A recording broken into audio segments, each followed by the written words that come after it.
kung palagahan lang kayo niyo ang kasagaduhan sa bendisyon, niyan na iyo babatunon sa intirot niyo buhay pag-asawa at pagpamilya. Rest assured, sani na promesa sa iyo sa mahal na Diyos, na dili ka mo niya pabayaan.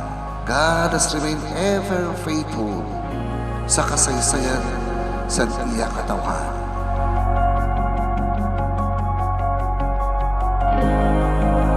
Pag pinag-uusapan yung kasal, syempre masaya. Lalo nung unang beses kong pumunta dito. Yung mga daanan nila, hindi pa simentado. Talagang sinadya ko siya kasi gusto ko siyang makita, makilala nung nililigawan ko siya.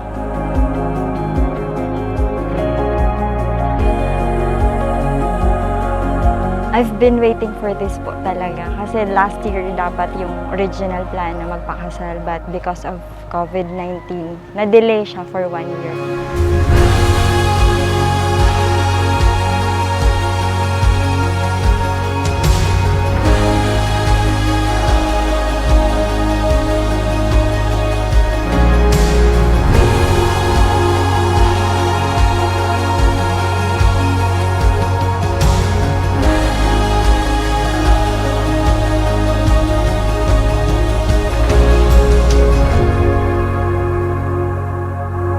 Dexter, love Trina unconditionally.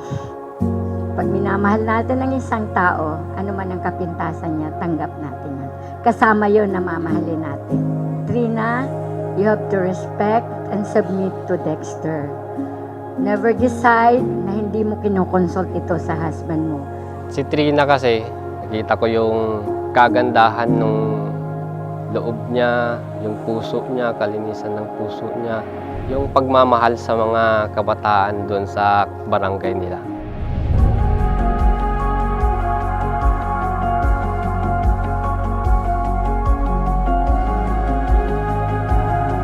Si Dexter talagang ano siya po, very family-oriented and isa pong nakakahangang karakteristik niya din is God-fearing po siyang klase ng tao.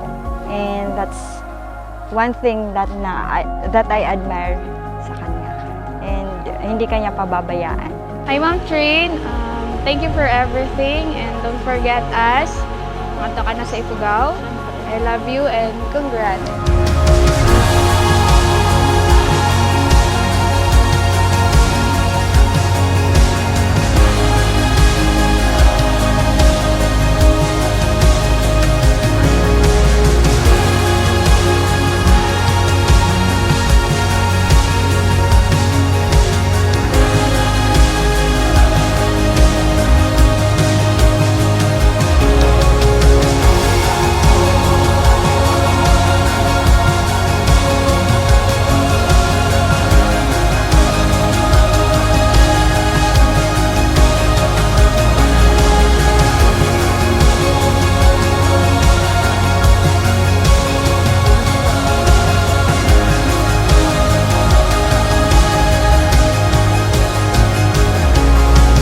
Pangako ko sa iyo na mamahalin kita ng buong buo.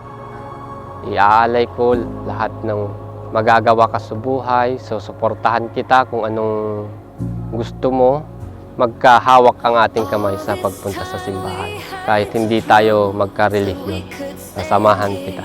Yung maipapromise ko kay Dexter is that through thick and thin, I will be here.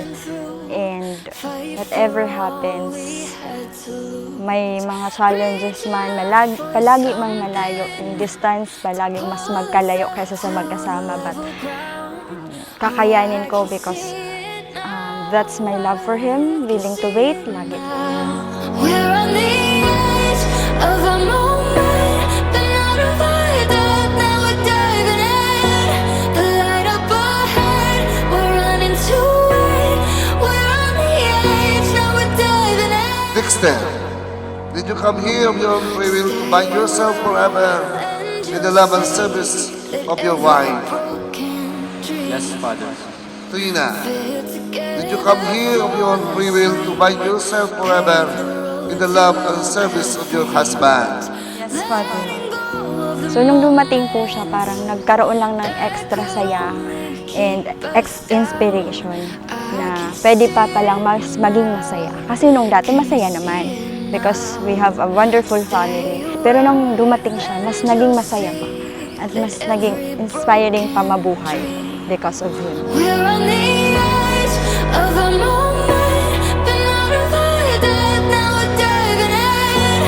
The light up ahead, we're running to it. We're on the edge, now we're diving in. We're on the edge of a moment, been out of our depth, now we're diving in.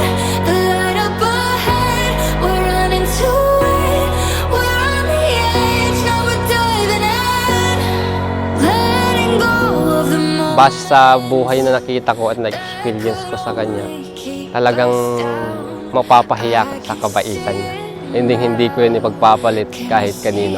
Now we're on the edge of a